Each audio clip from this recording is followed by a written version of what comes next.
Puluhan guru honor yang tergabung dalam Dewan Pengurus Pusat Ikatan Guru Honor Indonesia menggelar unjuk rasa di kantor DPRD Sulawesi Selatan. Dalam aksi ini mereka menuntut pemerintah mengutamakan guru honor yang telah lama mengabdi.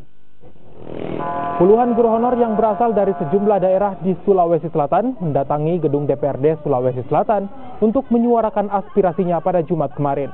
Mereka menuntut pemerintah untuk menuntaskan persoalan guru honor dengan mengangkat guru honor menjadi PNS berdasarkan sertifikasi tanpa batasan umur dan tanpa tes. Mereka juga berharap pemerintah membuat regulasi tentang pengangkatan CPNS dengan mengutamakan guru honor yang telah lama mengabdi dengan kuota 70%. Selain orasi, guru honor juga memotong ayam di halaman kantor DPRD Sulawesi Selatan sebagai simbol ketidakadilan pemerintah pada guru honor. Usai diterima dari perwakilan Komisi A, mereka langsung membubarkan diri.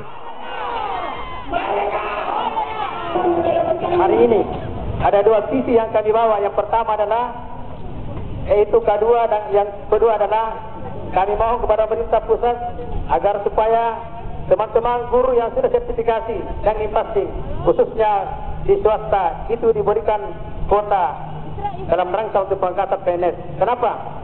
Selama ini kita anggap bahwa perlakuan pemerintah pusat ini adalah dianggap tidak adil. Karena kenapa? Bahkan saya mengatakan berdasarkan dengan kajian teman-teman kita bahwa pengangkatan PNS selama ini yang hanya satu pihak kita anggap adalah sebuah pelanggaran HAM dan melanggar dasar negara kita, yaitu sila kelima keadilan sosial bagi seluruh rakyat Indonesia.